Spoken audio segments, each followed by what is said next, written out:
Bismillahirrahmanirrahim. Assalamualaikum warahmatullahi wabarakatuh. Waalaikumsalam warahmatullahi wabarakatuh. Alhamdulillahirabbil alamin.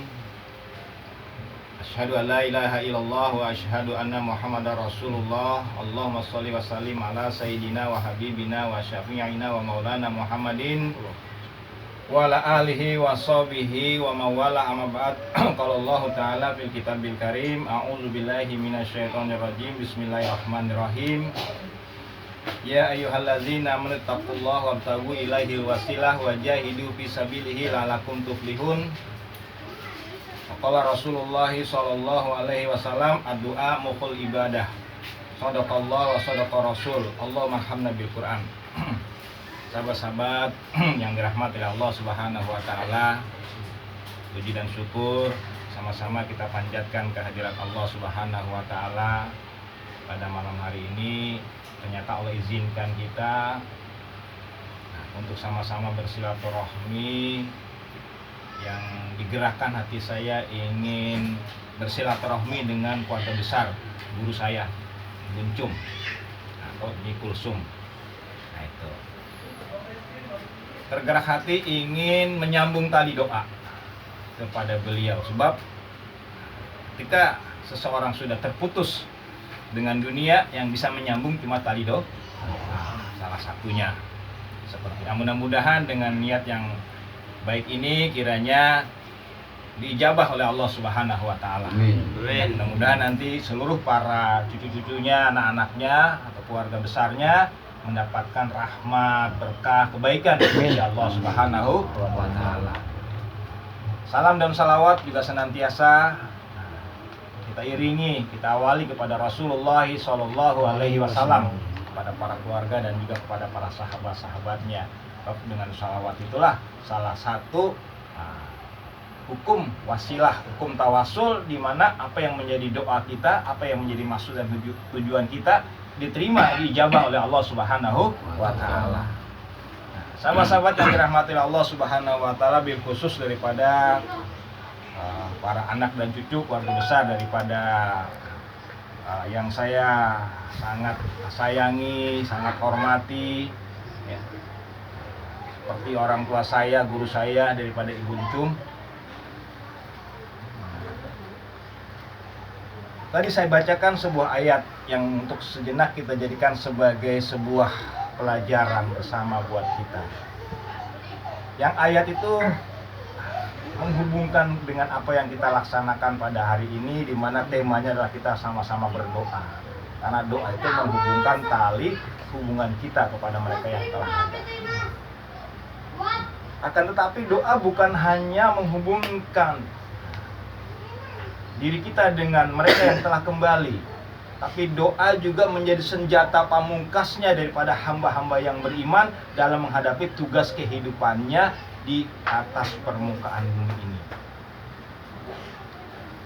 Banyak jenis kedudukan, hukum, dan tata cara dalam berdoa. Tapi yang ingin saya ungkapkan ada sebuah cerita yang sangat-sangat berkesan dalam diri saya berkaitan dengan bab doa ini. Yang pengalaman ini berkesan dengan ketika saya bersama guru saya ketika Buncum. Yang ketika itu rumah ini masih dalam bentuk lama panggung. Palembang itu. Kejadiannya saat itu guru saya sedang diuji dengan sakit. Yang namanya hidup pasti ada ujian sehat, ada ujian sakit. Apalagi beliau seorang yang memiliki amal yang banyak sekali, peduli dengan para anak dan cucu-cucunya. Dan beliau seorang yang sangat-sangat berilmu tinggi dan berpengalaman yang sangat luas. Karena beliau hidup di tahun-tahun, ya, di zaman itu beliau terkenal sebagai seorang yang berilmu dalam dunia pengobatan, dalam dunia ilmu hikmah, bahkan dalam ilmu bela diri, walaupun dia seorang wanita. Itu yang diceritakan beliau kepada saya dan beberapa fakta yang saya lihat bersama beliau ketika itu. Nah, ketika beliau sedang sakit yang sangat-sangat keras, dan ketika itu juga sebagian anak dan cucu ikut bersedih melihat keadaan itu, saya juga bingung karena saya baru belajar pada saat itu. Nah, karena Di saat-saat yang seperti itu tiba-tiba Allah mengingatkan saya kepada sebuah hadis yang pernah saya pelajari ketika saya masih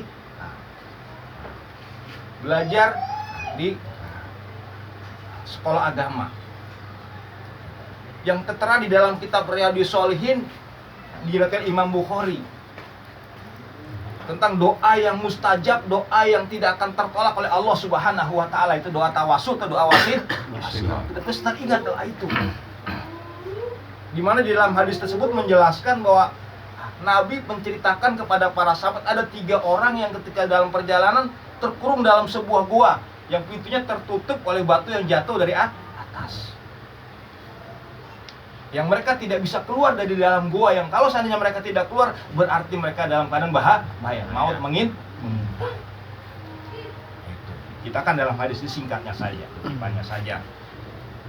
Nah, salah seorang dari antara mereka ada yang pernah mendapatkan pelajaran tentang doa mustajab, doa yang tidak ditolak oleh Allah, doa tawasul atau doa wasilah.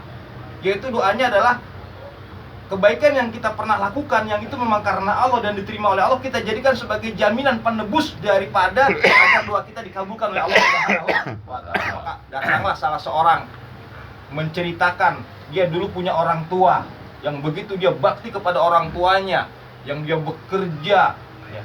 Setiap dia pulang bekerja, dia siapkan dulu susu buat orang tuanya. Dan tidak boleh anak istrinya meminumnya sebelum orang tuanya meminum. Bahkan pernah suatu malam ketika dia sudah menyiapkan minuman susu tersebut buat orang tuanya sedang tertidur dan dia tidak ingin mengganggu. Sampai di pagi hari dia pertahankan, pada di saat malam itu anak dan istrinya merengek untuk meminta minuman yang sudah dia siapkan. Dan tidak diizinkan sampai orang tuanya di pagi hari meminumnya, baru anak istrinya meminumnya. Ya Allah, jikalau ini memang benar-benar karenamu dan ini merupakan sebuah kebaikan di sisi maka aku minta pahalanya. Aku ganti, aku tebus untuk menyingkirkan batu yang sedang menghalangiku agar aku bisa keluar. Dan dalam sekejap Allah buktikan kebenaran doa wasilah atau tawasul tersebut. Tiba-tiba waktu bergeser. Akan tapi pergeserannya belum bisa untuk dilalui oleh mereka bertiga. Maka datanglah yang kedua lah mulai berdoa kembali. Ya Allah, aku dulu seorang pemuda yang mencintai seorang anak gadis daripada pamanku, dan aku begitu sukanya hingga aku ingin menggaulinya. Hingga suatu saat dia membutuhkan sesuatu uang kepadaku dan aku memberikan dengan janji dia akan menyerahkan dirinya kepadaku. Dan pada saat itu di saat aku akan melakukan sesuatu yang dilarang oleh engkau, tiba-tiba dia mengingatkan, takutlah engkau kepada Allah. Dan aku terkejut saat itu, langsung meninggalkan dia. Nah, jikalau itu aku lakukan karena takut kepadamu dan bernilai kebaikan di sisimu, maka tolonglah ikut jadikan tebus untuk agar aku bisa terhindar dari ujian musibah batu tersebut. Maka tiba-tiba batu pun bergeser. Akan tapi pergeseran yang kedua belum bisa dilalui untuk mereka keluar dalam gua. Maka berdoalah yang ketiga. Ya Allah, aku adalah dulu seorang juragan yang memiliki banyak peternakan, ternak dan banyak pegawai. Nah, suatu hari ada pegawaiku di saat akan mengambil gajinya, dia tidak sabar menunggu hingga dia meninggalkan upah atau kerjanya. Nah, karena aku tidak ingin memakan harta daripada pegawaiku, keringat daripada anak-anak buahku, maka aku simpan dan bahkan aku usahakan olah menjadi peternakan hingga menjadi ternak yang banyak. Nah, setelah beberapa tahun kemudian dia mungkin ingat, dia datang kepada aku dan aku serahkan, itulah upahmu. Dia terkejut. Nah, dia anggapnya aku bercanda kepadanya, padahal itu sesungguhnya memang hartanya dia yang aku olah hingga menjadi ternak yang banyak. Nah, jikalau itu aku lakukan karenamu ya Allah, maka aku mohon kebaikan pahala balasannya jadikan tebusan untuk membebaskan aku dari ujian batu yang menutupi pintu gua. Dan tiba-tiba batu pun bergeser dan akhirnya gua tersebut bisa dilalui oleh mereka untuk keluar di dalamnya. Nah, ketika saya menghadapi situasi di saat itu, guru saya dalam keadaan diuji dengan sakit yang berat, tiba-tiba saya teringat. Saya masuk ke dalam kamar, ya, masih ingat di situ. Saya kunci kamar, pas satu sekitar jam 8 9 malam. Mungkin di antara sahabat-sahabat di sini masih ada yang ingat peristiwa itu yang terjadi. Nah, itu. Dan cucu-cucunya ini ibu ini masih ada yang ingat. Nah, itu. Saya masuk ke dalam kamar, saya hamparkan sejadah, di situ saya duduk. Disitulah saya bermohon kepada Allah dan berdoa kepada Allah. Ya Allah, jikalau hadis ini benar, saya bilang, maka inilah saatnya aku ingin buktikan kebenaran, kemustajaban hadis tersebut dan kebenaran Engkau ya Allah. Padahal saat itu saya sedang lagi diajarkan sebuah amalan sama guru saya. Ada sebuah amal yang guru saya mengajarkan, ibu mengajarkan, ini amalin ya. Nah itu lagi saya amalin tuh, udah hampir habis sebenarnya amalannya, udah hampir, dikit lagi mau selesai. Saya bingung amal yang mana nih ya. Inilah saatnya saya.